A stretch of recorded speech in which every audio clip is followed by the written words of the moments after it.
श्री सच्चिदानंद सद्गुरु साईनाथ महाराज की जय। अध्याय 42 महासमाधि की ओर। भविष्य की आगाही। रामचंद्र दादा पाटिल और तात्या कोते पाटिल की मृत्यु टालना। लक्ष्मीबाई शिंदे को दान। समस्त प्राणियों में बाबा का वास। अंतिम क्षण। बाबा ने किस प्रकार समाधि ली, इसका वर्णन इस अध्याय में किया गया है। प्रस्तावना।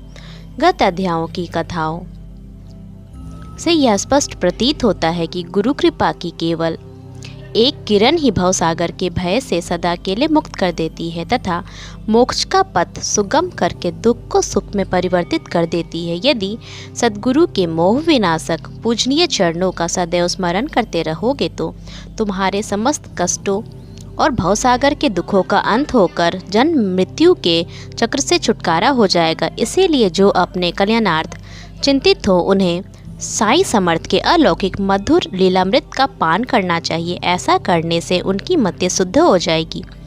प्रारंभ में डॉक्टर पंडित का पूजन तथा किस प्रकार उन्होंने बाबा को त्रिपुंड लगाया, इसका उल्लेख मूल ग्रंथ में किया गया है। इस प्रसंग का वर्णन 11वें अध्याय में किया जा चुका है, इसीलिए यहाँ उसको दोहराना उचित नहीं है। भविष्य की आगाही। पाठकों, आपने अभी तक केवल बाबा के जीवन काल की ही कथाएं सुनी हैं। अब आप ध्यानपूर्वक बाबा के निर्वाण काल का वर्णन सुनिए। 28 सितंबर सन 1918 को बाबा को साधारण सा ज्वर आया। यह ज्वर 2 से 3 दिन तक रहा। इसके उपरांत ही बाबा ने भोजन करना बिल्कुल त्याग दिया। इससे उनका शरीर दिन प्रतिदिन क्षीण एवं दुर्बल होने लगा। 17 दिनों के पश्चात अर्थात 15 अक्टूबर सन 1918 को 2:30 पर उन्होंने अपना शरीर त्याग दिया। इसके 2 वर्ष पूर्व ही बाबा ने अपने निर्वाण के दिन का संकेत कर दिया था, परंतु उस समय कोई समझ नहीं सका था। घटना इस प्रकार है। विजयादशमी के दिन जब लोग संध्या के समय सीमोल्लंघन से लौट रहे थे तो बाबा सहसा ही क्रोधित हो गए। सिर का कपड़ा, कफनी और लंगोटी निकालकर उन्होंने उसके टुकड़े टुकड़े करके जलती हुई धुनी में फेंक दिए। बाबा के द्वारा आहुति प्राप्त कर धुनी द्विगुणित प्रज्वलित होकर चमकने लगी और उससे भी कहीं अधिक बाबा के मुखमंडल की कांति चमक रही थी। वे पूर्ण दिगंबर खड़े थे और उनकी आंखें अंगारे के समान चमक रही थी। उन्होंने आवेश में आकर उच्च स्वर में कहा कि लोगों, यहाँ आओ, मुझे देखकर पूर्ण निश्चय कर लो कि मैं हिंदू हूँ या मुसलमान। सभी भय से काँप रहे थे। किसी को भी उनके समीप जाने का साहस नहीं हो रहा था। कुछ समय बीतने के पश्चात उन्होंने भक्त भागोजी शिंदे, जो महारोग से पीड़ित थे, साहस कर बाबा के समीप गए और किसी प्रकार उन्होंने उन्हें लंगोटी बांध दी और उनसे कहा कि बाबा, यह क्या बात है देव, आज दशहरा का त्योहार है।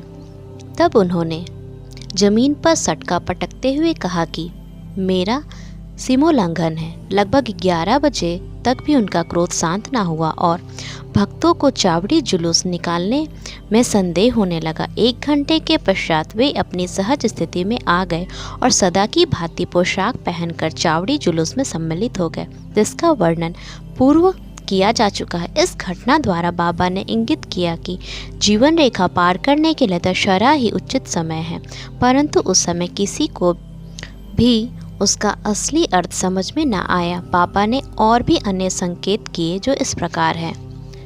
रामचंद्र दादा पाटिल की मृत्यु टालना। कुछ समय के पश्चात रामचंद्र पाटिल बहुत बीमार हो गए। उन्हें बहुत कष्ट हो रहा था। सब प्रकार के उपचार किए गए परंतु कोई लाभ ना हुआ और जीवन से हताश होकर वे मृत्यु के अंतिम क्षण की प्रतीक्षा करने लगे। तब एक दिन मध्य रात्रि के समय बाबा अनायास ही उनके सिरहाने प्रकट हुए।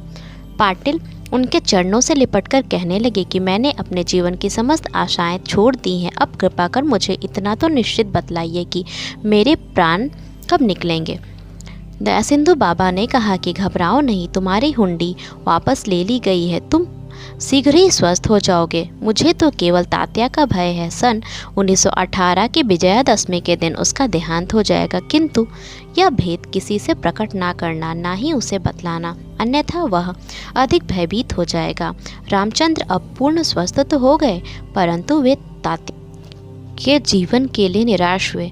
उन्हें ज्ञात था कि बाबा के शब्द कभी असत्य नहीं निकल सकते और 2 वर्ष के पश्चात ही तात्या इस संसार से विदा हो जाएगा। उन्होंने यह भेद बाला शिम्पी के अतिरिक्त किसी से भी प्रकट ना किया। केवल 2 ही व्यक्ति, रामचंद्र दादा और बाला शिम्पी, तात्या के जीवन के लिए चिंताग्रस्त और दुखी थे। रामचंद्र ने सैया त्याग दी और वे फिर चलने फिरने लगे। समय तेजी से व्यतीत होने लगा। शक संवत 1840 का भाद्रपद समाप्त होकर आश्विन मास प्रारंभ होने ही वाला था कि बाबा के वचन पूर्णतः सत्य निकले। तात्या बीमार पड़ गए और उन्होंने चारपाई पकड़ ली। उनकी स्थिति इतनी गंभीर हो गई कि अब वे बाबा के दर्शन को भी जाने में असमर्थ हो गए। इधर बाबा भी ज्वर से पीड़ित थे। तात्या का पूर्ण विश्वास बाबा पर था और बाबा का भगवान श्रीहरि पर, जो उनके संरक्षक थे।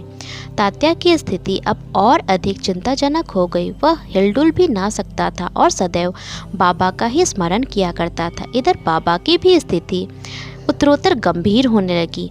बाबा द्वारा बतलाया हुआ विजयादशमी का दिन भी निकट आ गया। तब रामचंद्र दादा और बाला सिम्पी बहुत घबरा गए। उनके शरीर कांप रहे थे, पसीने की धाराएं प्रवाहित हो रही थी। अब तात्या का अंतिम समय है।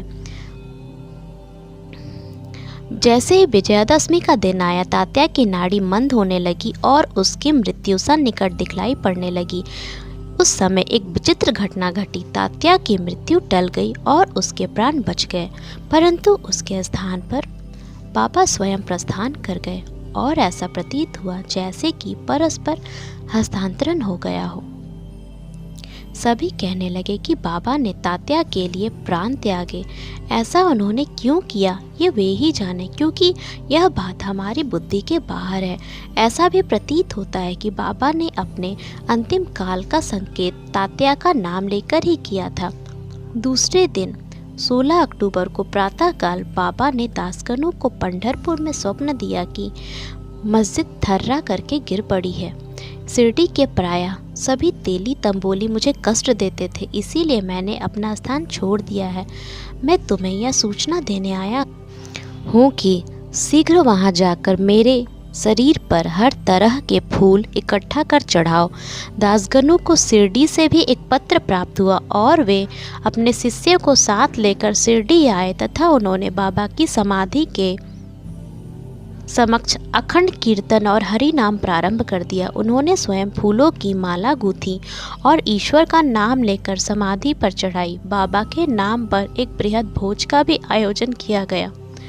लक्ष्मीबाई को दान।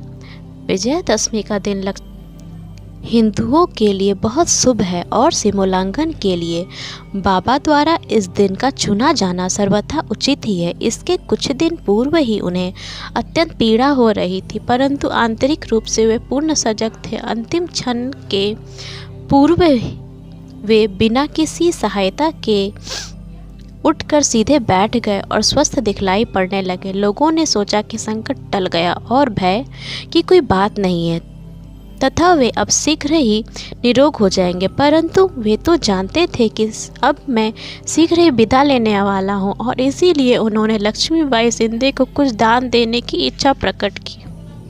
समस्त प्राणियों में बाबा का वास। लक्ष्मीबाई एक उच्च कुलीन महिला थी। वे मस्जिद में बाबा की दिन रात सेवा किया करती थी। केवल भक्त महासापति तात्या और लक्ष्मीबाई के अतिरिक्त रात को मस्जिद की सीढ़ियों पर कोई नहीं चढ़ सकता था। एक समय संध्या में जब बाबा तात्या के साथ मस्जिद में बैठे हुए थे, तभी लक्ष्मीबाई ने आकर उन्हें नमस्कार किया। तब बाबा कहने लगे कि अरे लक्ष्मी, मैं अत्यंत भूखा हूँ।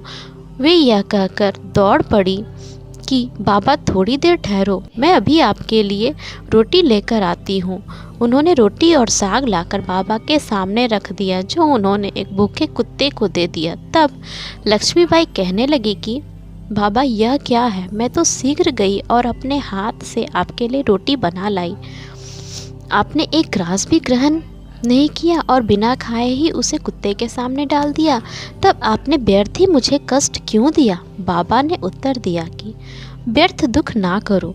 कुत्ते की भूख शांत करना मुझे तृप्त करने के बराबर ही है। कुत्ते की भी तो आत्मा है, भले ही प्राणी भिन्न भिन्न आकृति के क्यों ना हो। उसमें से कोई बोल सकते हैं तो कोई मूक है, परंतु भूख सबकी एक सदृश ही है। इसे तुम सत्य जानो कि जो भूखों को भोजन कराता है वह यथार्थ में मुझे ही भोजन कराता है।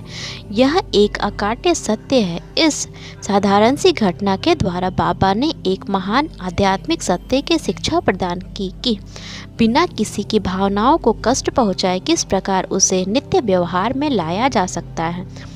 इसके पश्चात लक्ष्मीबाई उन्हें नित्य ही प्रेम और भक्ति पूर्वक दूध, रोटी व अन्य भोजन देने लगी, जिसे वे स्वीकार कर बड़े चाव से खाते थे। वे उसमें से कुछ खाकर शेष लक्ष्मीबाई के द्वारा ही राधा कृष्ण माई के पास भेज दिया करते थे।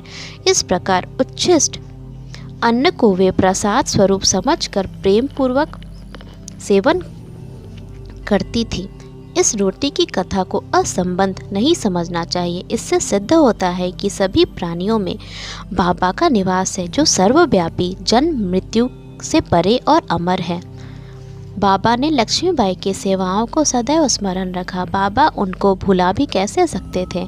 देह त्याग के बिल्कुल पूर्व बाबा ने अपनी जेब में हाथ डाला और पहले उन्होंने लक्ष्मी को 5 रुपये, बाद में 4 रुपये, कुल इस प्रकार 9 रुपये उन्होंने दिए। यह 9 की संख्या इस पुस्तक के अध्याय 12 में वर्णित नौविधा भक्ति की प्रतीक है, अथवा यह सीमोल्लंघन के समय दी जाने वाली दक्षिणा भी हो सकती है। लक्ष्मीबाई एक सुसंपन्न महिला थी, अतएव उन्हें रुपयों की कोई आवश्यकता नहीं थी। इस कारण संभव है कि बाबा ने उनका ध्यान प्रमुख रूप से श्रीमद् भागवत के स्कंद 11वें अध्याय 10 के श्लोक संख्या 6 की ओर आकर्षित किया हो, जिसमें उत्कृष्ट कोटि के भक्त के 9 लक्षणों का वर्णन है, जिसमें से पहले 5 और बाद में 4 लक्षणों का क्रमशः प्रथम और द्वितीय चरणों में उल्लेख हुआ है। बाबा ने भी उसी क्रम का पालन किया।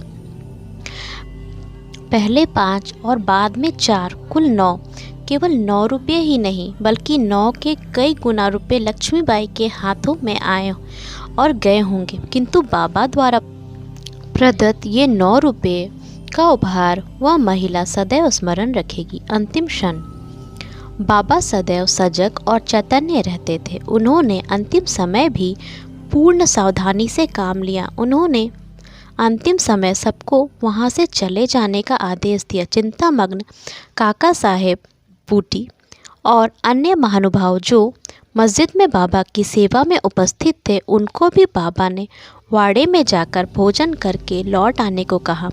ऐसी स्थिति में वे बाबा को अकेला छोड़ना तो नहीं चाहते थे, परंतु उनकी आज्ञा का उल्लंघन भी तो नहीं कर सकते थे। इसीलिए इच्छा ना होते हुए भी उदास और दुखी हृदय से उन्हें बाड़े के बाहर जाना पड़ा। उन्हें विदित था कि बाबा की स्थिति अत्यंत चिंताजनक है और इस प्रकार उन्हें अकेला छोड़ना उचित नहीं है। वे भोजन करने के लिए बैठे तो थे, परंतु उनके मन बाबा के साथ ही थे। अभी भोजन समाप्त भी नहीं हो पाया था कि बाबा के नश्वर शरीर त्यागने का समाचार उनके पास पहुंचा और वे अधपेट ही अपनी थाली छोड़कर मस्जिद की ओर भागे तथा जाकर देखा कि बाबा सदा के लिए बायाजी आपा कोते की गोद में अंतिम विश्राम कर रहे थे। ना वे लुढ़के और ना ही सैया पर लेटे, अपने ही आसन पर शांतिपूर्वक बैठे हुए और अपने हाथों से दान देते हुए उन्होंने यह मानव शरीर त्याग दिया। संत स्वयं ही देह धारण करते तथा कोई निश्चित ध्येय लेकर इस संसार में प्रकट होते हैं, और जब ध्येय पूर्ण हो जाता है तो वे जिस सरलता और आकस्मिकता के साथ प्रकट होते हैं, उसी प्रकार लुप्त भी हो जाया करते हैं। श्री सद्गुरु साईनाथार्पणमस्तु। शुभम भवतु।